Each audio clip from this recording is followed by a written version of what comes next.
अगली खबर की ओर। देखिए, बिहार में एक बार फिर से बाढ़ का खतरा गहराता जा रहा है। नेपाल के तराई इलाकों में लगातार बारिश और नदियों के बढ़ते जलस्तर ने कई जिलों की चिंता बढ़ा दी है। दरभंगा में हालात सबसे ज्यादा गंभीर हैं, जबकि भागलपुर और मुंगेर में भी प्रशासन पूरी तरह अलर्ट मोड में है। पहले ये रिपोर्ट देखिए, फिर खबर तो समझिए।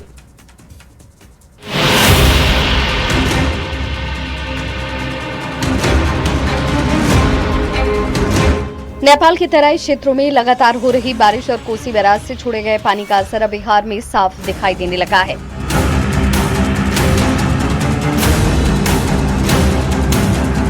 दरभंगा के कुशेश्वर स्थान, पूर्वी और घनश्यामपुर प्रखंड में कोसी और कमला बलान नदियों का जलस्तर तेजी से बढ़ रहा है। बाढ़ का पानी निचले इलाकों में फैलने से कई गांवों का सड़क संपर्क टूट चुका है। इटहर, उसरी, उजुआ, सिमरटोला और तिलेश्वर पंचायत के कई गांव जलमग्न हो चुके हैं।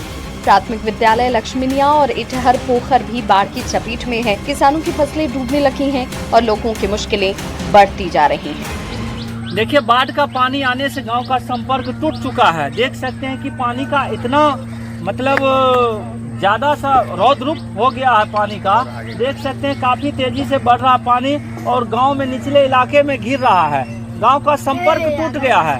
ये गोलमा पड़ता कुशेश्वर स्थान पूर्वी में। आप देख सकते हैं कि इस जगह सीधा संपर्क टूट गया है। लोग किसी तरह अपना जान जोखिम में डाल के और नदी पार कर रहे हैं। यहाँ प्रशासन से यही कहना चाहते हैं हम लोग कि जल्द से जल्द यहाँ आवागमन चालू करे। उधर भागलपुर में भी गंगा का जलस्तर लगातार बढ़ रहा है। सुल्तानगंज, सबौर और कहलगांव में नदी का बढ़ता जलस्तर निचले इलाकों में रहने वाले लोगों की चिंता को बढ़ा रहा है। प्रशासन और आपदा प्रबंधन विभाग हालात पर लगातार नजर बनाए हुए हैं। वहीं मुंगेर में भी गंगा का जलस्तर लगातार बढ़ रहा है। हालांकि नदी अभी खतरे के निशान से नीचे है, लेकिन पहाड़ी इलाकों में हो रही बारिश को देखते हुए जिला प्रशासन ने राहत और बचाव की तैयारियां तेज कर दी हैं। फिलहाल बिहार में हालात पर प्रशासन की नजर है, लेकिन अगर नेपाल में बारिश का सिलसिला यूं ही जारी रहा और नदियों का जलस्तर इसी तरह बढ़ता रहा तो आने वाले दिनों में बाढ़ का खतरा और गहरा सकता है। न्यूज़ 18 के लिए दरभंगा से विपिन कुमार दास, भागलपुर से विकास के साथ मुंगेर से अरुण शर्मा की रिपोर्ट। तो मानसून शुरू होते ही बिहार में बाढ़ का खतरा एक बार फिर से मंडराने लगा है। कई जिलों में लोग काफी परेशान हैं और आइए अब खबर तो समझते हैं। सबसे पहले ये समझिए कि बिहार में आखिर बाढ़ बार बार क्यों आती है, हर साल बाढ़ का खतरा क्यों होता है। तो इसके कई कारण हैं और सबसे पहला कारण है कि नेपाल में भारी बारिश होना। नेपाल में बारिश होती है और उसकी वजह से बिहार में बाढ़ आती है। हिमालय से निकलने वाली नदियों का तेज बहाव भी बिहार में बाढ़ का कारण बन जाता है। नदियों में गाद जमा होना भी बाढ़ की एक मुख्य वजह है। बिहार की भौगोलिक स्थिति भी इस बाढ़ के लिए कहीं ना कहीं जिम्मेदार है। नेपाल की बारिश का आखिर बिहार पर कैसे असर होता है, अब आपके दिमाग में ये सवाल होगा तो ये भी समझ लीजिए। देखिए, बिहार का मैदानी इलाका नेपाल से सटा हुआ है, बहुत आसपास है दोनों देश। कोसी, बागमती, गंडक और कमला बलान जैसी नदियां जो हैं वो नेपाल से होकर बिहार में आती हैं।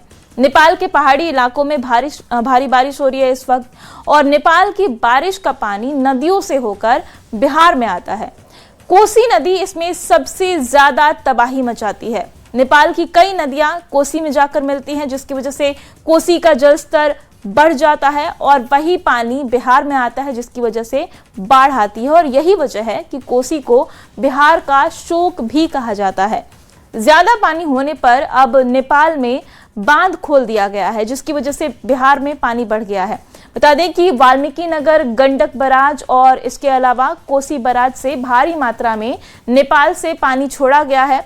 इसकी वजह से क्या हुआ कि नेपाल में जो पानी इकट्ठा हुआ था वो अब बिहार आ रहा है और यही वजह है कि उत्तर बिहार के निचले इलाकों और तराई क्षेत्र में बाढ़ जैसे हालात हो गए हैं और लोग काफी परेशान हो रहे हैं।